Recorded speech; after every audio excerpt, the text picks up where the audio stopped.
காஞ்சிகேசன் பேசுகிறேன். எப்படி இருக்கீங்க? ஒன்றும் இல்லை, இன்றைக்கி கடைக்கு போனேங்க. போயிட்டு இந்த வாஷிங் மிஷின் லிக்விட் வேணும் அப்படின்னு கேட்டதுக்கு ஃப்ரண்ட் டோரா டாப் டோரான்னு கேட்டாங்க.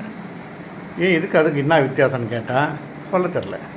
இல்லை சார், ஃப்ரண்ட் டோர் போட்டால் அது இருக்குது தனியாக இருக்குது, இது தனியாக வாங்கிக்கோங்க. எனக்கு ரெண்டு இல்லை, பொதுவாக ஒன்று கொடுனா பொதுவாக ஒன்று கொடுத்துட்டாங்க. இதுதான் அந்த கம்பெனி. இது எதுவுமே போடல, வாஷிங் மிஷின் லிக்விட் இது அவ்வளோதான். இப்போ எல்லாத்துக்கும் இது மாதிரி கண்டுபிடிச்சிட்டாங்க. அதே மாதிரி கோல்கேட் வாங்கணும்னு வைங்களேன், பேஸ்ட்டு அதில் சால்ட்டுன்னு போட்டு வருது கோல்கேட்டில். இன்னொன்று லவங்கம் போட்டு ஒன்று வருது. நம்ம காலத்தில் எங்கள் காலத்துலாம் 70 கிட்ஸாக அந்த இடத்துலலாம் அந்த டைம்லலாம் காலிக்கட் பல்பொடின்னு ஒன்று வரும். அது போட்டால் கொஞ்சம் காட்டாக இருக்கும். இன்னொன்று கோபால் பல்பொடி, 2 தாங்க இருக்கும். இதை தான் நாங்கள் வச்சு யூஸ் பண்ணி அப்படி காலத்தை ஓட்டணும். இப்போ இதுலேயும் சால்ட்டு லவங்கம் எல்லாம் போட்டு வந்தாச்சு. இன்னும் என்னென்ன மிக்ஸ் பண்ணுவாங்க காலப்போக்கில் தெரியாது. அதே மாதிரி எங்கள் காலத்தில் காளிமார்க்கு, கோல்ட் ஸ்பாட்டு, ஃபேண்டா இது 3 தான் இருந்தது. எங்கள் யாருன்னா வந்தோன்னா காளிமார்க் கொடுத்தோன்னா பெருமையாக நினைப்பாங்க.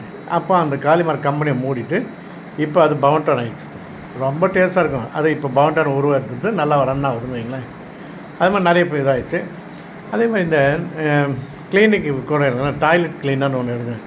நம்ம காலத்தில் ஒன்றுமே இல்லை, பெனாயில் போட்டு இல்லை ப்ளீச்சிங் பவுடர் போட்டு தான் தேய்ப்பாங்க. இப்போ அப்படி கிடையாது. டாய்லெட்டுக்கு ஹார்பிக்னு ஒன்று வருது, அப்புறம் லெமன் போட்டது ஒன்று வருது, ஃப்ளோர் கிளீனர் ஒன்று வருது, கிளாஸ் கிளீனர் ஒன்று வருது.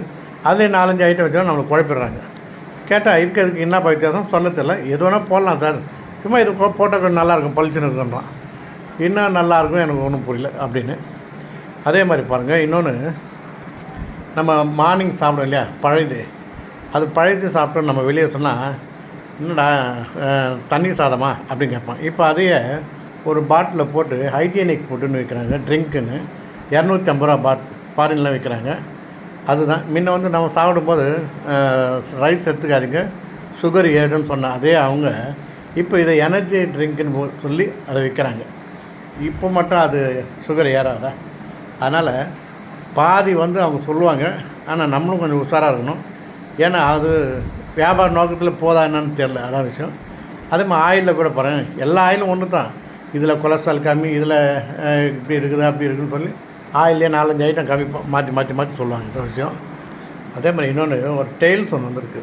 அது விளம்பரமே பாருங்களேன். ஒரு கார் ஒரு பொண்ணு செவுத்தில் இடிக்கிறா, உள்ளகிற டெய்ல்ஸ்லாம் அப்படியே டப்படம் கொட்டிடுது. உடனே இவர் வேறு மாதிரி அந்த கம்பெனி டெய்ல்ஸ் போட்டு ஒட்டிடுறாரு. அதே பொண்ணு கார் எடுத்து இடிக்கிறாரு, பைண்டர் ஆகும். சாரி சார்ண்ணா, பரவாயில்ல இடி, ஒன்றும் ஆகலை. அது என்ன டெய்ல்ஸ்ன்னு தெரியல, உடையவே உடையலைங்க. இதெல்லாம் நீங்கள் பாருங்களேன், எப்படி தமாஷாக இருக்கும்.